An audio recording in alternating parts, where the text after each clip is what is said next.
Welcome dear children to today's session in physics. Today we are going to do some problems from electric field.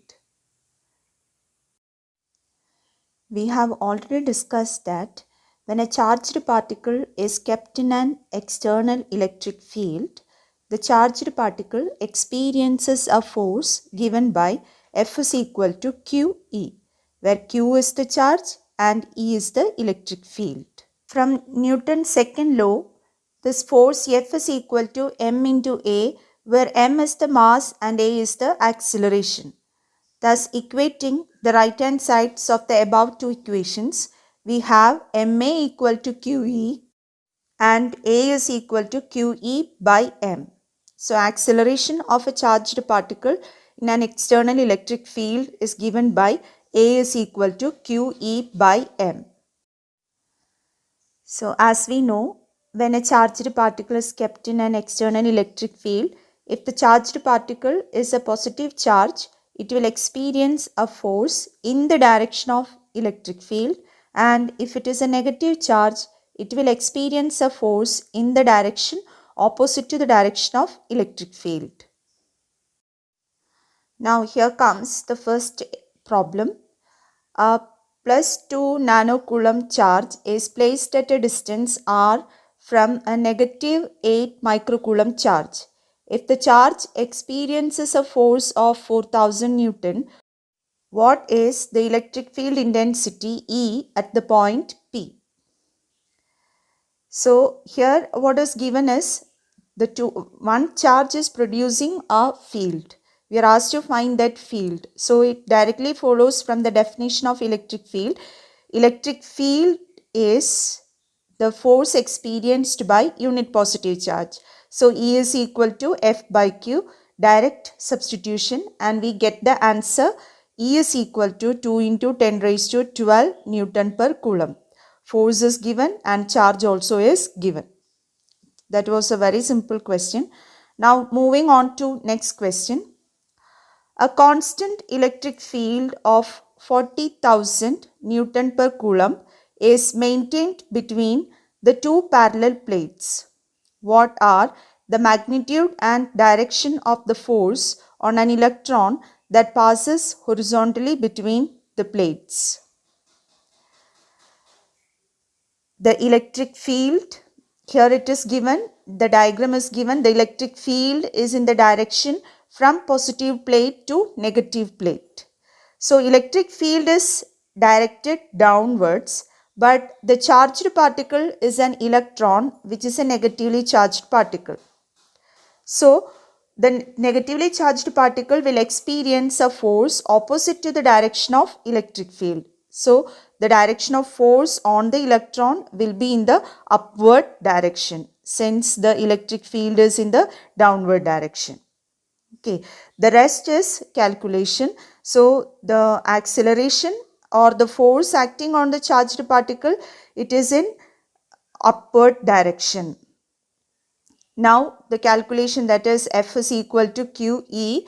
Q is 1.6 into 10 raised to minus 19 coulomb, and the electric field is 40,000 or 4 into 10 raised to 4. So the answer comes out to be 6.4 into 10 raised to minus 15 Newton in the upward direction. Now two more questions. A negatively charged particle is placed in a uniform electric field directed from south to north. In which direction will the particle move after it is released? So here the direction of electric field is given, that is in south to north direction. So you can see the diagrams. In south to north direction, electric field is acting, and an electron or a negatively charged particle is kept in that electric field. So in which direction the charged particle will move? That is the question. 5 options are given there. So as we know, a negatively charged particle will experience a force in a direction opposite to the direction of electric field.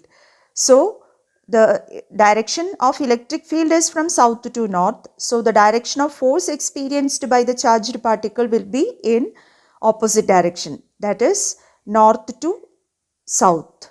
So it will be moving towards south. The charged particle will move towards south. A negatively charged particle accelerates from east to west in a uniform electric field. What are the direction and the value of electric field if the particle has charge Q equal to 3 microcoulomb, mass m equal to 1 milligram, and if the value of its acceleration is 3 millimeter per second square? You can choose the closest answer. So here the question is to find the direction and the value of electric field. So direction, it's very easy because it's given negatively charged particle and it is getting accelerated from east to west. So the direction of electric field should be opposite to it, that is from west to east. So direction of electric field is from west to east, towards east. Now how to find the magnitude of electric field? We can use that equation QE equal to MA. So electric field E will be equal to MA by Q. So substituting the values in SI system, so that is to be very careful. That means charge is given in micro, you have to convert it into coulomb, then milligram to mass to kilogram, and millimeter per second square to meter per second square. So doing the calculation, you will get it around 0.001. So the correct option is option B, that is towards east, 0.001 Newton per coulomb.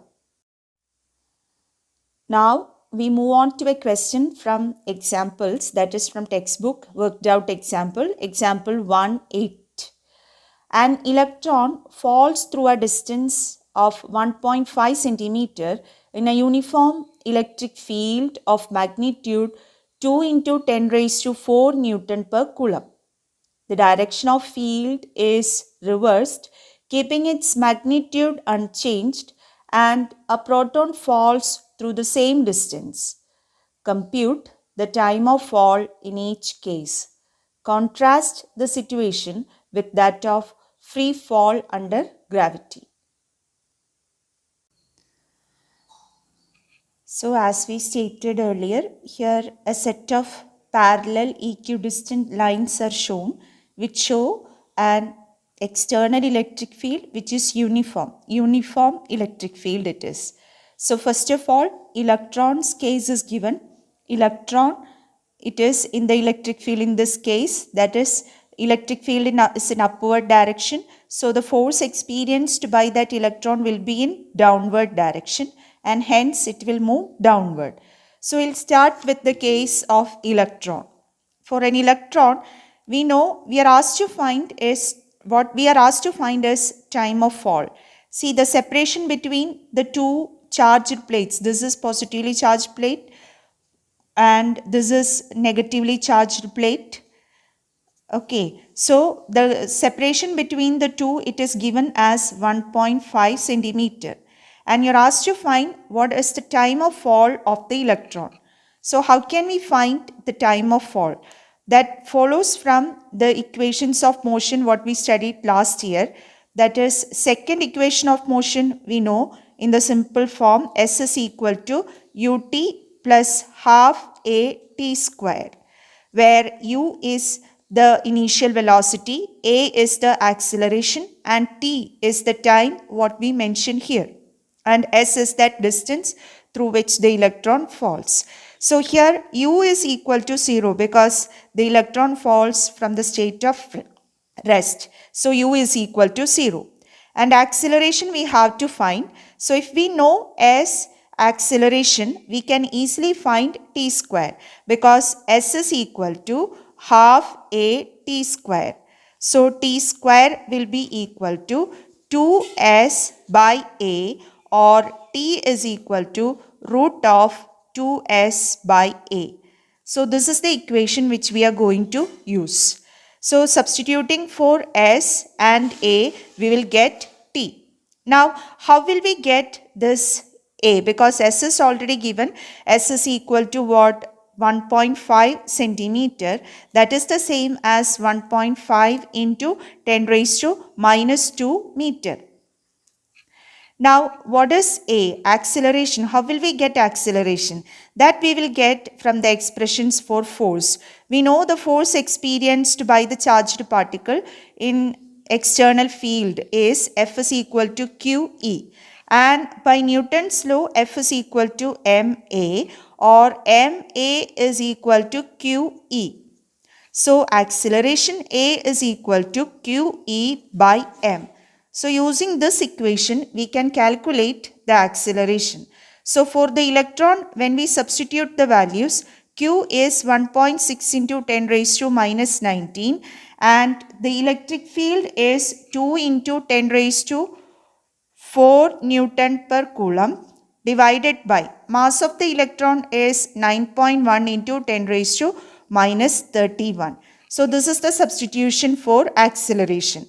So, this acceleration you can substitute in the expression for time of fall. So, time of fall we will get as T is equal to root of 2 into S is 1.5 into 10 raised to minus 2 divided by acceleration, that is 1.6 into 10 raised to minus 19 into 2 into 10 raised to 4. Then this denominator goes to the numerator here. So 9.1 into 10 raised to minus 31. So this is the substitution for the time of fall in the case of electron. And after doing calculation, we'll get the answer to be 2.9 into 10 raised to minus 9 second. So the answer is 2.9 into 10 raised to minus 9 second. So for electron, time of fall is 2.9 into 10 raised to minus 9 second. Now for the proton, doing the same. The only difference is this, that is mass will be different for the proton. So the thing is this, in the question it is given the field is reversed. You can now guess why the field is reversed, because a proton, positive charge, so for it to fall down, the electric field also should be in the downward direction because it is a positive charge. That is why the direction of field is reversed. So in this case, both the electron and proton, they are falling down through the same separation. So same equation we can use. The only difference is in the case of mass. So in the case of proton, the acceleration is given by 1.6 into 10 raised to minus 19. Charge is the same. And electric field also is the same, 2 into 10 raised to 4 divided by mass of the proton is 1.67 into 10 raised to minus 27. So that makes a difference in the answer.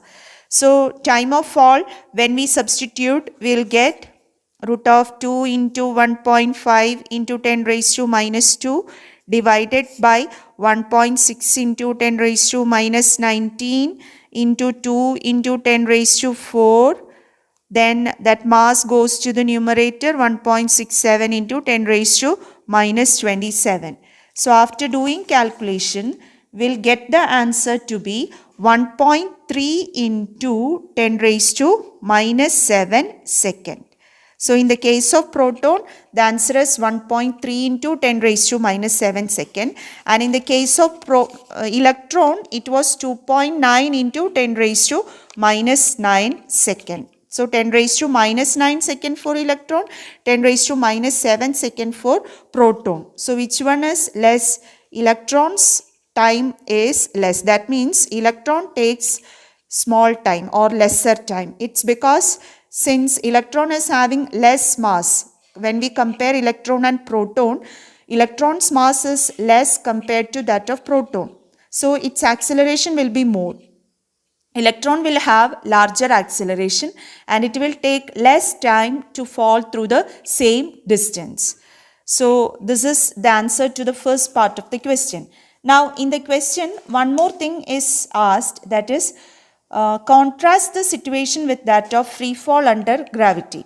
You know, the free fall under gravity, the acceleration due to gravity is 9.8 meter per second square.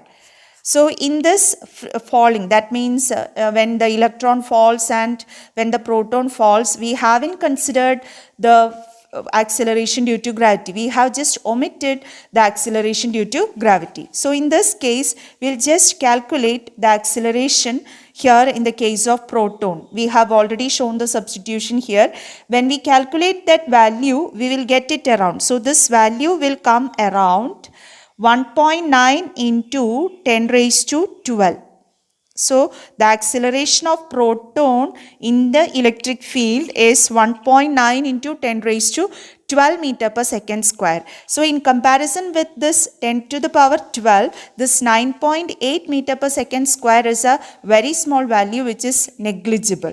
So that is why in this problem, in doing this problem, we have neglected the effect of gravity, that is acceleration due to gravity we have neglected. So neglecting acceleration due to gravity, we get the acceleration of the proton to be 1.9 into 10 raised to 12 meter per second square. So comparing this acceleration gained in the presence of electric field with that in the gravitational field, we can say that the acceleration due to electric field is much more than the field due to gravity, or acceleration due to gravity is negligibly small in comparison with the acceleration gained in the presence of electric field. Now one more question, that is from exercises question 114. Figure 133 shows tracks of 3 charged particles in a uniform electrostatic field. Give the signs of 3 charges. Which particle has the highest charge to mass ratio? Now in this question, there are 2 charged plates, positively charged plate and negatively charged plate. The electric field is directed from positive to negative plate. That means here also the field is from top to down. That is the direction of electric field.